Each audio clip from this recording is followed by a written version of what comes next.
There are men who break when chains touch their wrists. And then, there are men who make the chains afraid. In the summer of 75 BC, somewhere in the endless blue of the Aegean Sea, a ship full of pirates learned the difference. They thought they had captured another spoiled Roman noble, soft hands, soft voice, a purse full of silver. But in the darkness below deck, they had locked themselves inside a wooden cell with a mind that would one day break a republic. This is not a story about a kidnapping. This is the moment Julius Caesar stopped being human and became something far more dangerous. Stay with us till the end for valuable insights. Like, subscribe, and share to support the channel. The waves were angry that night, crashing against old timber like fists against a door. The ship groaned, its ropes stretched and wet, its sails heavy with sea mist. Inside the dark belly of that ship, chained among the stench of sweat and salt, sat a young Roman named Julius Caesar, only 25, but already carved by ambition sharper than any blade on board. The pirates who captured him were Cilicians, thieves of the sea, proud of their cruelty. They had dragged him from a merchant vessel days earlier, struck his men down, and laughed as they threw him into the hold. To them, he was just another prize, another rich man's son to be traded for silver and wine. When they told him his ransom, 20 talents of silver, the men above deck burst out laughing. It was enough money to buy a new life, to vanish from Rome's laws forever. They expected the same reaction they had seen 100 times before: begging, threats, tears, the false pride of a noble pretending not to fear death. But from below, they heard something they had never heard before. Not screams. Not prayers. A laugh. It was low, deliberate, almost amused, the kind of sound that makes the skin tighten because it should not be there. One of the pirates leaned over the hatch and shouted, "What's so funny, Roman?" Caesar looked up, his wrists bound, eyes cold and clear even in the dark. 20 talents, he said. For me? You insult yourselves. I am worth 50. The deck went silent. Then came nervous laughter, the kind that hides confusion. Some thought he was mad. Others thought he didn't understand his position. But in truth, it was they who didn't understand theirs. Because in that moment, the balance of power had already begun to shift. Caesar didn't plead. He didn't curse. He spoke like a man who still commanded a household, still owned the air he breathed. Every word carried weight, not from volume, but from certainty. Even chained, he was the most dangerous man on that ship, and the pirates didn't even know it yet. Above deck, the laughter faded. The sea kept roaring. And below, in the dark, a prisoner smiled, not because he was free, but because he already knew exactly how this story would end. Morning came slow. The light slipped through the cracks in the deck, thin and grey.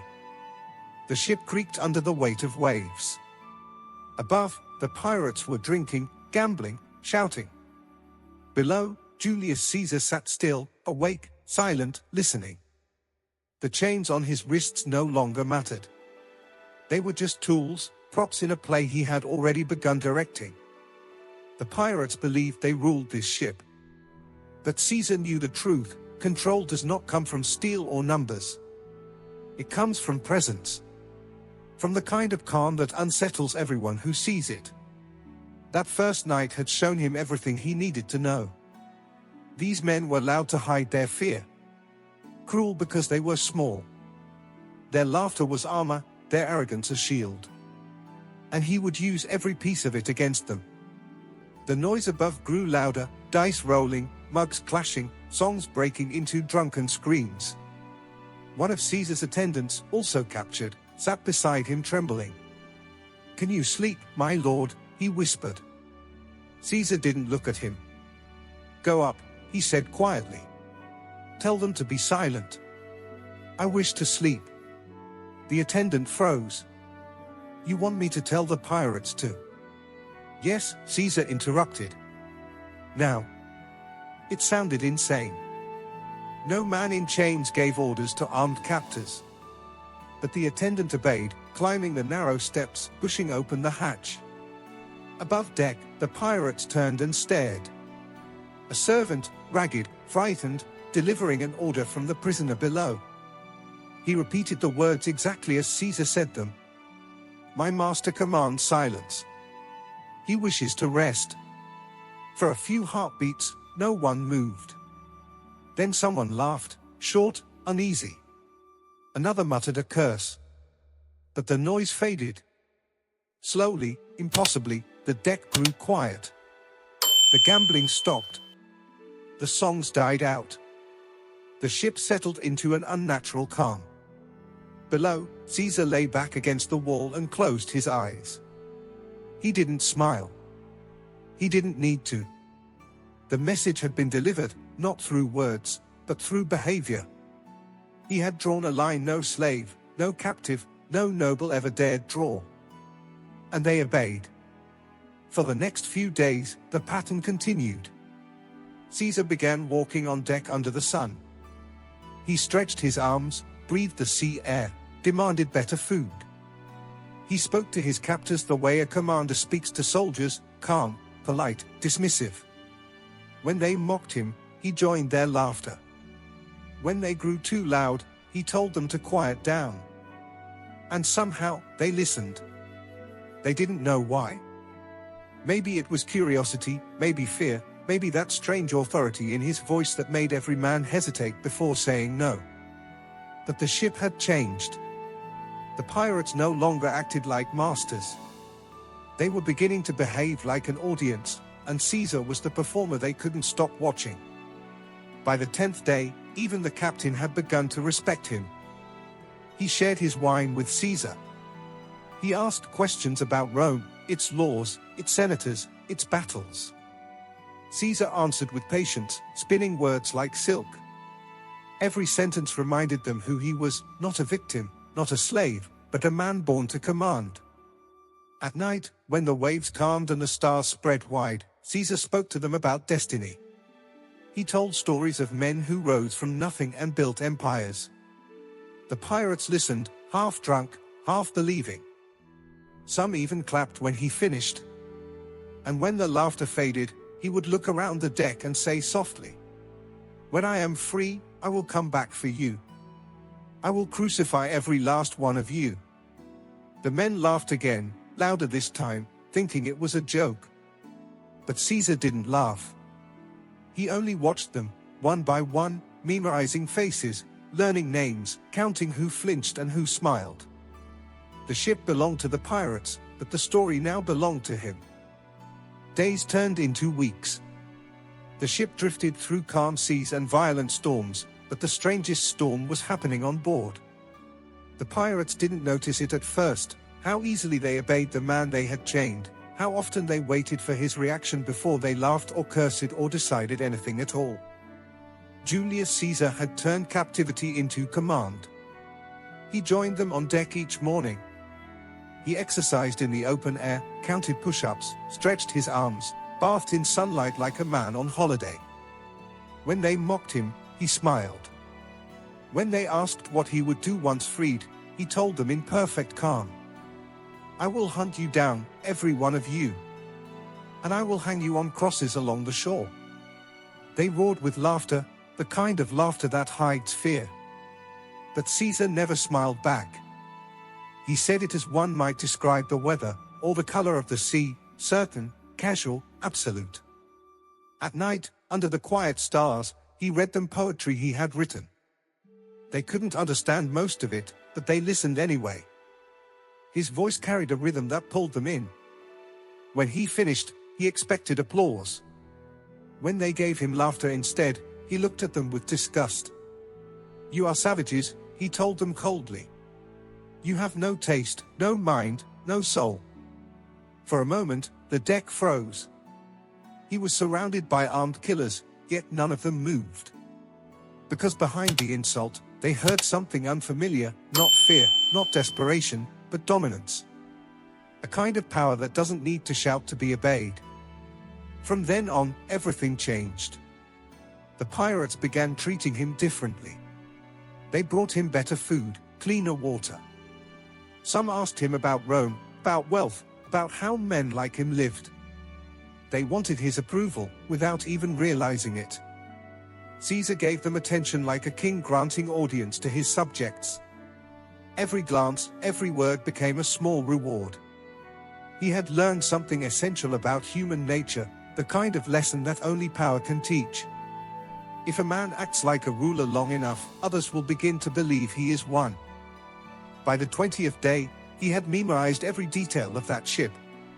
The number of men, the way they spoke, who followed orders quickly, who hesitated. He knew who was brave, who was cruel, who was lazy. The pirates thought they were watching him. In truth, he was studying them, cataloging their weaknesses, their habits, their fears.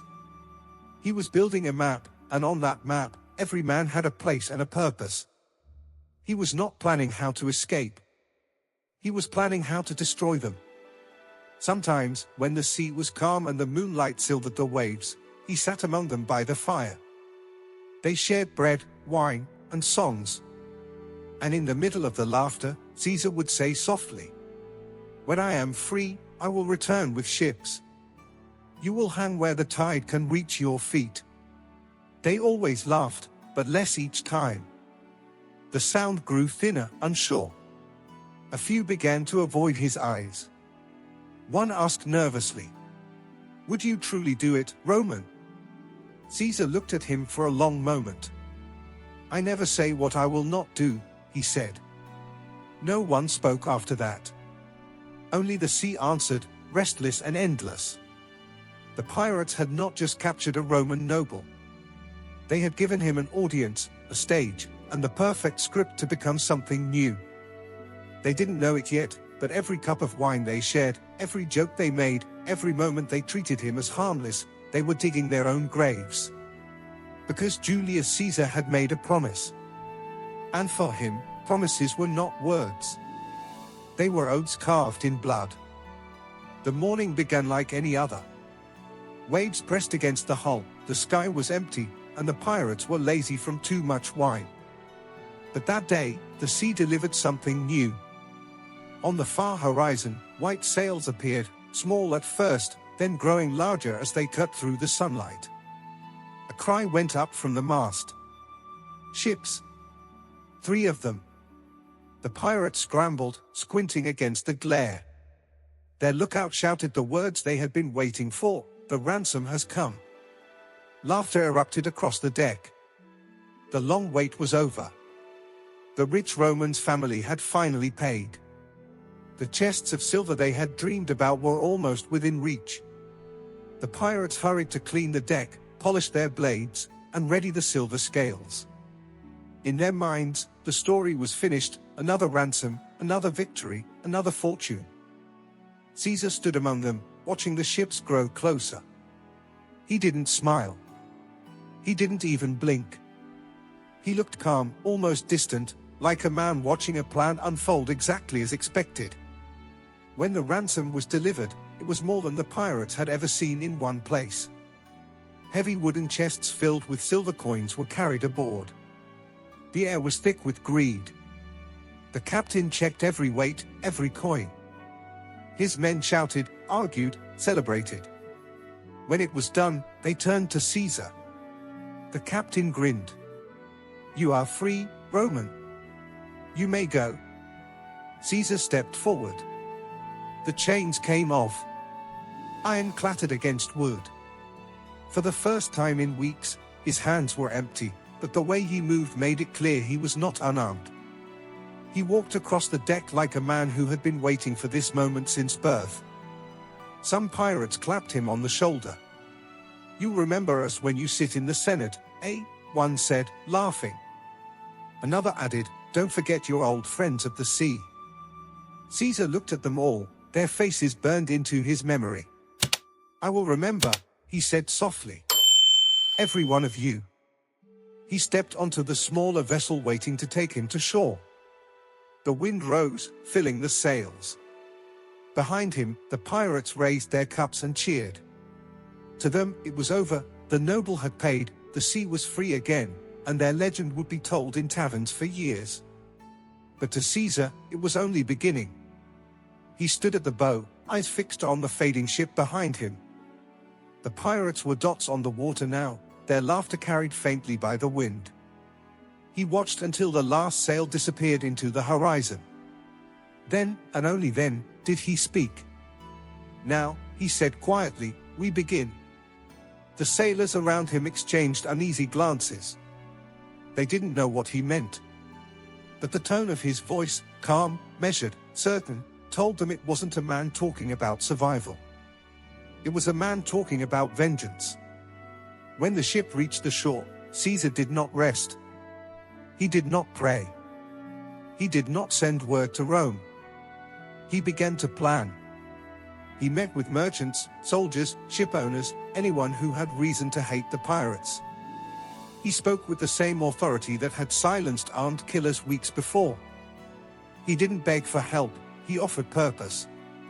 Revenge, profit, glory, each man heard what he needed to hear. Within days, Caesar had something no ordinary citizen could have built, a small fleet, armed and ready to sail. Rome would not have approved. The law forbade private war. But Caesar no longer cared for the law. He had learned something truer than any rule carved in stone. Power belongs to those who take it. As his ships prepared to leave the harbor, the wind turned strong, the sea restless. Caesar looked out over the horizon, the same horizon that had carried him away in chains. Now, it would carry him back as a hunter. The pirates believed the debt was paid. They were wrong. The real payment was still coming, not in silver, but in blood. The harbor was alive with motion. Men ran along the docks carrying ropes, weapons, barrels of water. The sound of hammers and shouted orders filled the air. In the center of it all, Julius Caesar stood tall, the sea wind catching his cloak. He had no official rank, no army, no permission, only a purpose that made every man around him move faster.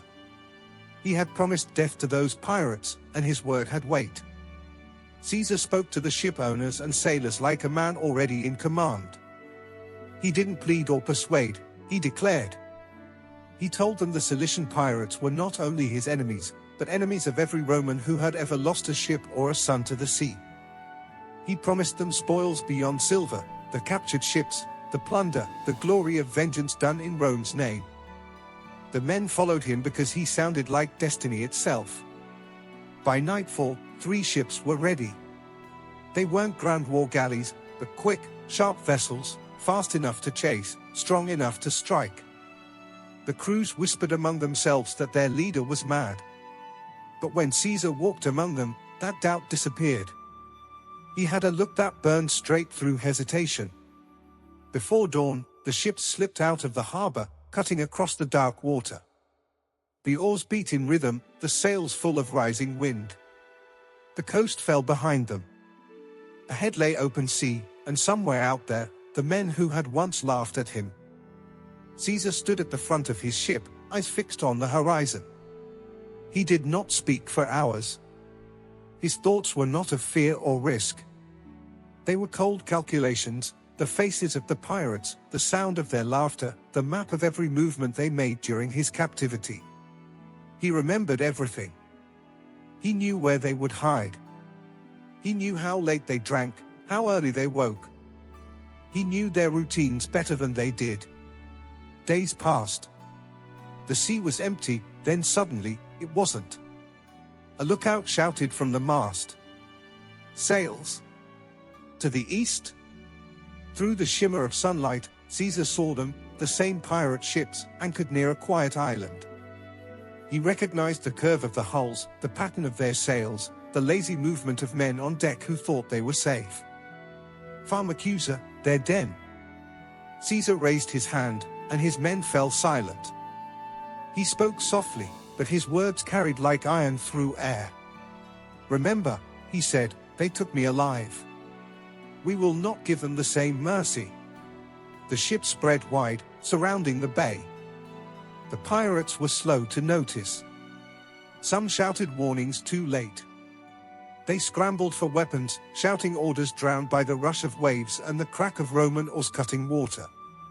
Caesar's fleet struck first. Hooks flew. Ropes snapped tight. Men shouted as the ships crashed together. Roman soldiers poured across the decks, steel flashing in sunlight. The pirates fought hard, but their strength was scattered, their courage already broken by the shock of the attack. Caesar was in the middle of it. He did not hide behind the lines. He fought beside his men, shouting orders, striking down those he recognized. His blade was steady, his face unreadable. The men he had eaten beside, spoken with, laughed with, he cut them down without hesitation. There was no rage in him, only completion. The battle ended fast. The pirates lay bound and bleeding on their own deck. Their ship, the same one that had once carried Caesar in chains, was now his. The sea turned red around the hull. The air was thick with smoke and salt. The surviving pirates were silent, waiting for their fate. Caesar stood among them, breathing evenly. He looked down at the captain, the man who had set his ransom. "I told you," Caesar said, his voice calm as ever, "I would come back." The captain tried to speak, but no words came. Only fear. Real fear, the kind that comes when you realize the story you thought was over has one last chapter written in your blood. Caesar gave the order. The ships turned toward the mainland. Behind them, the sea was littered with wreckage and silence. The pirates were alive for now, but every one of them knew it was temporary. They were heading toward land, not for freedom, but for judgment. For 38 days, Caesar had been their captive. Now, they were his. The ships reached the mainland under a cold sky. Villagers came out to see what the commotion was, 3 Roman vessels dragging a pirate ship behind them, its flag torn, its deck covered with prisoners bound in chains. The people whispered as they saw who led them. A young Roman noble, not an officer, not a general, but walking with the calm of both. Julius Caesar. He had done what no magistrate, no fleet, no governor had managed. He had wiped the pirates from the sea. The local governor, Marcus Junius, received him with forced smiles and quick words.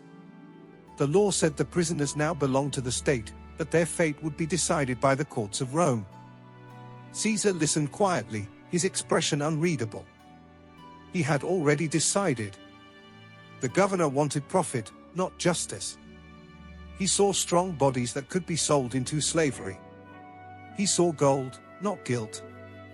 But Caesar saw something else, unfinished business. These men were not trophies to sell. They were proof.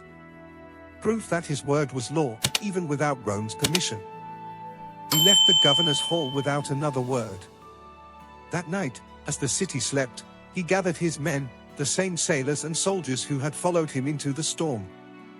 Their loyalty was silent and absolute. Caesar told them only this: "We are not finished." By dawn, they were marching toward the prison. The guards stepped aside when they saw who approached. No one dared to challenge him. There was something in his presence that made resistance impossible, the weight of inevitability. The pirates were dragged from their cells, blinking in the morning light. They shouted, begged, cursed. Some tried to reason with him. "We treated you well," one said. "We gave you wine, food. We laughed together." Caesar's eyes didn't soften. "You amused me," he said simply. "That is why I will make your death short." They didn't understand, not yet. Then they saw the place he had chosen, a hill outside the city, overlooking the road and the sea. The earth was dry and pale. On the ground lay long beams of wood, rough and heavy. Workers moved among them, hammering, binding, shaping. The realization spread like fire through the prisoners. Crucifixion. Their voices rose, cries, prayers, promises, bargains. But Caesar was unmoved. He ordered the work to continue. The sound of hammers filled the air, dull, rhythmic, final. Each strike was a heartbeat counting down to the end. One by one, the pirates were led to the crosses.